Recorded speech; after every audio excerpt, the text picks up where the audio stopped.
Welcome back. Today we will see the next problem. Two trains crossing each other. है ना, देखो two trains crossing each other मतलब यहाँ पे भी दोनों बॉडी मूविंग बॉडीज है. हमने कल भी एक एग्जांपल देखा जिसमें दोनों बॉडीज मूविंग बॉडीज थी लेकिन ऑब्जेक्ट की लेंथ वेर निग्लिजिबल. है ना, अभी यहाँ पे क्या है, दो ट्रेन है तो दोनों ट्रेन में कुछ ना कुछ लेंथ होगी.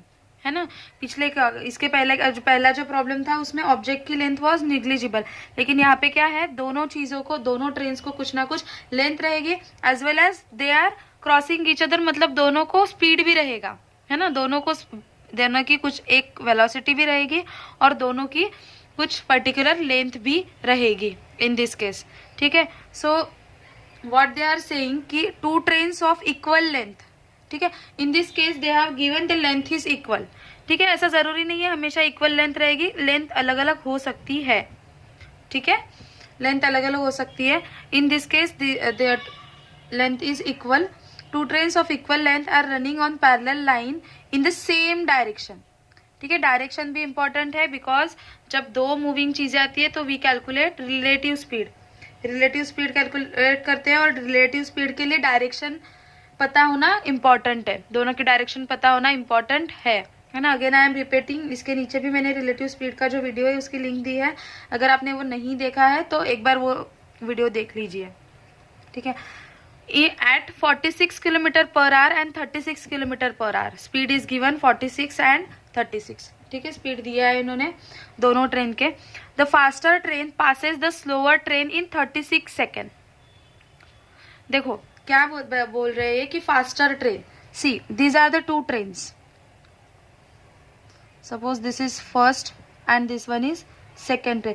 लेंथ दोनों की सेम है. ठीक है, दोनों की लेंथ सेम है. Arrow is indicating the front side. ठीक है, ये जो सामने इंजन रहता है ट्रेन का तो ये एरो से इंडिकेट कर रही हूं मैं. तो अगर ये दोनों train, if this two are here, ठीक है, अगर ये दोनों यहाँ पे है तो कि ये क्या बोल रहे हैं कि द फास्टर ट्रेन. देखो ये अगर इसका, this is first train, this is second train. है ना, इसका स्पीड है 46 किलोमीटर पर आवर, इसका स्पीड है 36 किलोमीटर पर आवर. है ना, तो ये क्या करेगी, 46 स्पीड वाली आगे चली जाएगी इसको पीछे छोड़ के. है ना, एक समय ऐसा आएगा कि ये जो 46 किलोमीटर पर आवर है ये थोड़ी आगे चली जाएगी और ये क्या हो जाएगी, ये पीछे रह जाएगी. है ना, ये पीछे रह जाएगी. मतलब क्या हो गया, मतलब क्या हुआ है कि ये जो ट्रेन थी, ये जो फर्स्ट ट्रेन थी, है ना, ये फर्स्ट ट्रेन है, ये आपकी सेकंड ट्रेन है, तो फर्स्ट ट्रेन क्या कर गई, सेकंड ट्रेन को क्रॉस कर गई है ना, मतलब सेकंड ट्रेन से क्या हुई है, फर्स्ट ट्रेन आगे निकल गई है ना. So it is taking 36 seconds. कितना टाइम ले रही है ये क्रॉस होने में, 36 सेकेंड ले रही है इसको क्रॉस करने में. It is taking. ठीक है, इनिशियली क्या था, देखो इनिशियल स्टेज ये रहेगी, ये ट्रेन पीछे से आएगी और सपोज ये ट्रेन यहीं पे है ना, this will be the initial condition कि इसका एंड और इसका स्टार्टिंग पॉइंट सेम है. फर्स्ट का स्टार्टिंग पॉइंट और सेकेंड का एंड पॉइंट सेम है. ठीक है, and final condition will be what, ये जो फर्स्ट ट्रेन है वो आगे निकल गई इसको क्रॉस करके. है ना, होगा ना, क्यों, क्योंकि इसकी स्पीड ज्यादा है. ये जो फर्स्ट ट्रेन है इसकी स्पीड ज्यादा है तो ये ऑब्वियसली क्या करेगी, एक समय रहेगा कि इसका इंजन और इसका एंड आखिरी का डब्बा सेम प्लेस पे रहेगा, लेकिन इसकी स्पीड ज्यादा होने की वजह से क्या हो रहा है, ये ट्रेन पास कर जा रही है और एक पॉइंट ऐसा आएगा कि इसका एंड आखिरी का डब्बा और इसका engine will be in same position. तो ये दोनों जो पोजीशन है, this is position 1, this is position 2, तो इन दोनों के बीच में का टाइम स्पैन कितना दिया है इन्होंने, 36 सेकेंड. ठीक है, कितना बोला है ना इन्होंने, पासेस द ट्रेन, मतलब ये जो दो पोजीशन है इनके बीच में का इन्होंने टाइम दिया है 36 second. So they are asking the length of each train. अभी देखो यहाँ पे इन्होंने दिया है कि length of both train is equal. है ना, length of both train is equal. So if I consider L1 L2, ठीक है, if I consider the length of first train is L1, if I consider length of second train is L2, so this both are equal. ठीक है, इनको मैं ये consider करूंगी L. ठीक है, इक्वल है इसलिए मैंने एल लिया है, अगर अलग अलग है तो अलग अलग वैल्यू आपको सब्स्टिट्यूट करनी पड़ेगी।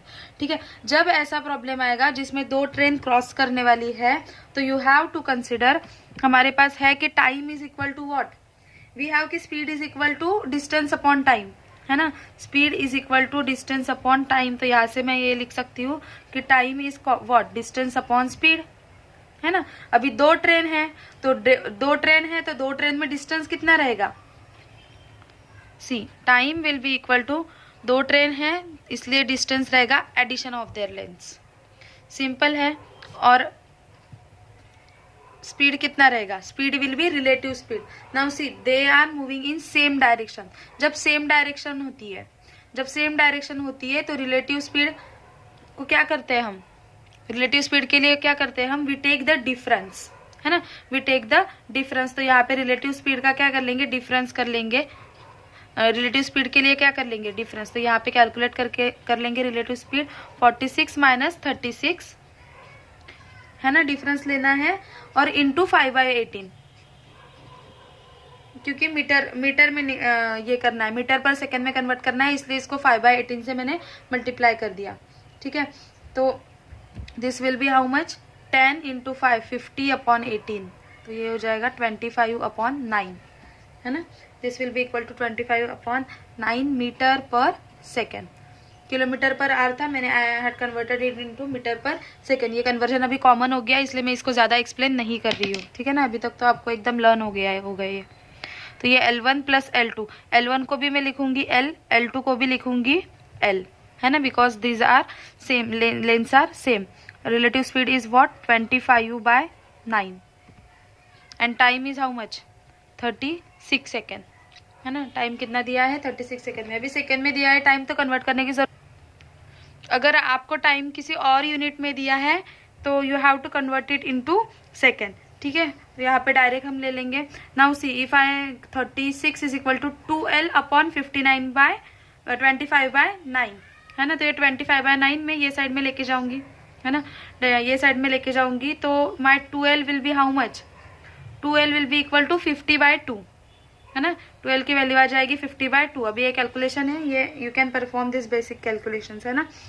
तो 2L अगर 50 इंटू 2 है तो L की वैल्यू आपकी आ जाएगी 50 मीटर्स, है ना। L की वैल्यू क्या हो जाएगी आपकी, the length of train will be 50 metres. अभी देखो ये अगेन आई एम रिपीटिंग कि इस केस में क्या है, दोनों की लेंथ इक्वल है, इसलिए हमने दोनों को L कंसिडर किया है। ठीक है, this is the generalise case, ठीक है, जिसमें L1 और L2 अलग अलग हो सकते हैं, है ना, लेकिन यहाँ पे इक्वल है इसलिए हमने दोनों को L कंसिडर किया है। डू रिमेम्बर दिस, ठीक है। बस शॉर्ट फॉर्म ये याद रखना है कि अगर दो ट्रेन एक दूसरे को क्रॉस कर रही है तो सिंपल है, time is equal to length, addition of length of this both train upon relative speed. ठीक है, इट्स वेरी सिंपल। ये अगर आपको एक फॉर्मूला पता है और आपको ये पता है कि व्हाट इज रिलेटिव स्पीड कैसे लेना है, डायरेक्शन देखना है ना, डायरेक्शन के हिसाब से you have to calculate the relative speed. अगर आपको रिलेटिव स्पीड में अभी भी कंफ्यूजन है तो नीचे दी हुई लिंक है, उसमें एक वीडियो है रिलेटिव स्पीड का, वो एक बार देख लीजिए। ठीक है, so it's enough for today. In next lecture we will see next further problems. ठीक है, तो इट्स